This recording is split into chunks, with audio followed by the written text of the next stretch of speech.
Pension വിതരണം ചെയ്യാൻ മടി കാണിച്ച് UDF ഭരിക്കുന്ന ബാങ്ക് ഭരണസമിതി കോട്ടയം ജില്ലയിലെ വാകത്താനം നാലുമാക്കാൽ സർവീസ് സഹകരണ ബാങ്കുകളാണ് പെൻഷൻ വിതരണത്തിൽ കാലതാമസം സൃഷ്ടിക്കുന്നത്. ബാങ്ക് ഭരണസമിതിക്കെതിരെ പ്രതിഷേധവുമായി ഇടതുമുന്നണി രംഗത്തെത്തി.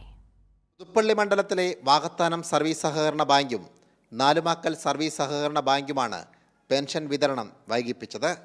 വാകത്താനം പഞ്ചായത്തിൽ ആകെയുള്ളത് 5500-ൽ പരം ഗുണഭോക്താക്കളാണ്.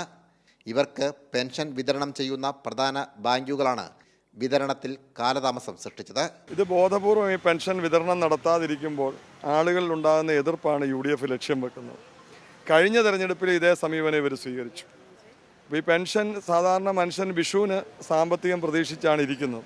ബാങ്ക് നടപടി മൂലം നിരവധി പാവങ്ങളാണ് ബുദ്ധിമുട്ടിലായത്. ഞങ്ങളുടെ അമ്മയ്ക്ക് വിധവ പെൻഷൻ, നാത്തൂനും വിധവ പെൻഷൻ, കൊച്ചിന് സുഖമില്ലാത്ത പെൻഷൻ, പിന്നെ നാത്തൂനും അനിയത്തിക്കും വിധവ പെൻഷൻ 5 പേർക്കാണ് ഞങ്ങൾക്ക് കിട്ടേണ്ടത്. ഞങ്ങൾക്ക് വിഷുവിനൊക്കെ കിട്ടാൻ അമ്മ സുഖമില്ലാതെ കിടക്കുക. അങ്ങനെ ഞങ്ങൾക്ക് പെൻഷൻ ഇത് ബാങ്കിലൊക്കെ വന്നിട്ടുണ്ട്, ഇവിടെ വന്നില്ല.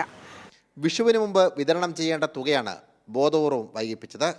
ഇതിൽ പ്രതിഷേധിച്ച് വാകത്താനം സർവീസ് സഹകരണ ബാങ്കിന് മുന്നിൽ LDF പ്രതിഷേധ ധർണ നടത്തി. പെൻഷൻ തുക അക്കൗണ്ടിലെത്താതെ വിതരണം ചെയ്യാൻ കഴിയില്ല എന്ന നിലപാടായിരുന്നു ബാങ്കിൻ്റേത്. UDF ഭരണസമിതി നിയന്ത്രിക്കുന്ന ബാങ്കിന് ബോർഡിൻ്റെ അനുമതിയില്ലാതെ നേരത്തെ തുക വിതരണം ചെയ്യാൻ കഴിയില്ലെന്നായിരുന്നു സെക്രട്ടറിയുടെ വിശദീകരണം. പെൻഷൻ വിതരണം ചെയ്യാൻ വൈകിയപ്പോൾ നാടുനീളെ സമരനാടകം സംഘടിപ്പിച്ച UDF നേതൃത്വം നൽകുന്ന ബാങ്ക് ഭരണസമിതിയാണ് ഇപ്പോൾ ലഭിച്ച പെൻഷൻ വിതരണം ചെയ്യാൻ മടി കാണിക്കുന്നത്. സാംജിത് ആർപ്പൂക്കരയ്ക്കൊപ്പം സനോജ് സുരേന്ദ്രൻ, കൈരളി ന്യൂസ്, കോട്ടയം.